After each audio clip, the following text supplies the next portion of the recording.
નમસ્કાર વિદ્યાર્થી મિત્રો, મારી યુટ્યુબ ચેનલમાં આપ સૌનું હાર્દિક સ્વાગત છે. ચાલો આપણે 15મી ઓગસ્ટ વિશે નિબંધ લખીએ. નિબંધની શરૂઆત સૌપ્રથમ આપણે શાયરીથી કરીશું.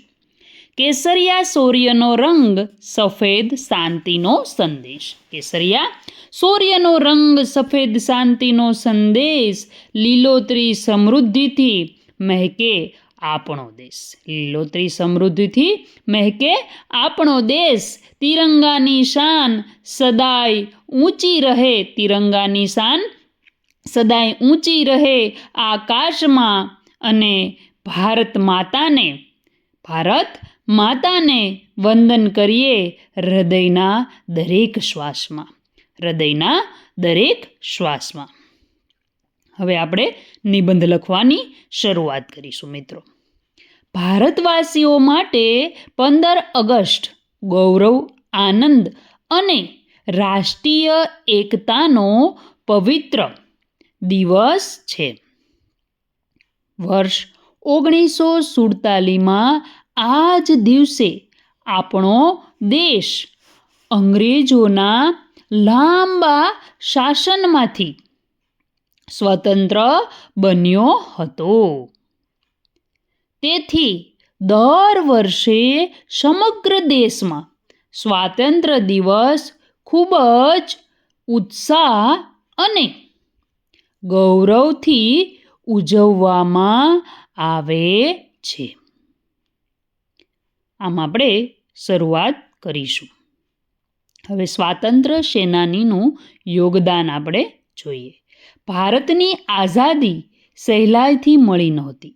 અનેક સ્વાતંત્ર્ય સેનાનીઓએ પોતાના સુખ અને ચેનનો ત્યાગ કરીને દેશને આઝાદ કરાવવા માટે સંઘર્ષ કર્યો હતો. મહાત્મા ગાંધીજીએ સત્ય અને અહિંસાના માર્ગે સમગ્ર દેશને એમણે એક કર્યા હતા.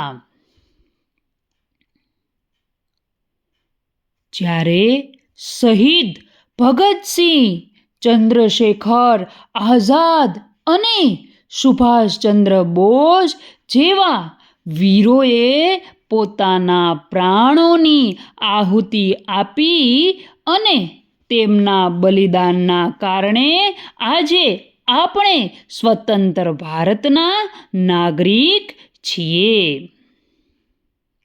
આ સ્વાતંત્ર્ય સેનાનીઓનું આપણા દેશ માટે યોગદાન છે, જે આપણે લખીશું. ત્યાર પછી સ્વાતંત્ર્ય દિવસની ઉજવણી. તો કે દર વર્ષે 15 ઓગસ્ટે દિલ્હીના ઐતિહાસિક લાલ કિલ્લા પરથી ભારતના વડાપ્રધાન રાષ્ટ્રધ્વજ ફરકાવે છે અને દેશને સંબોધિત કરે છે. સમગ્ર દેશમાં શાળાઓ, કોલેજો અને સરકારી કચેરીઓમાં ધ્વજવંદન, દેશભક્તિના ગીતો છે, ભાષણો છે અને સાંસ્કૃતિક કાર્યક્રમો યોજાય છે. આવી રીતે સ્વાતંત્ર્ય દિવસની ઉજવણી કરવામાં આવે છે. ત્યાર પછી શાળામાં ઉજવણી. અમારી શાળામાં પણ સ્વાતંત્ર્ય દિવસ ખૂબ જ ઉત્સાહથી ઉજવવામાં આવે છે. ધ્વજવંદન બાદ રાષ્ટ્રગાન ગવાય છે. વિદ્યાર્થીઓ છે એ કવિતા, ભાષણ, નૃત્ય અને નાટક રજૂ કરે છે. શિક્ષકો સ્વાતંત્ર્યનું મહત્ત્વ સમજાવે છે અને દેશપ્રેમની ભાવના આપણામાં વિકસાવે છે. હવે આપણી ફરજ શું છે એના વિશે લખન કરીશું.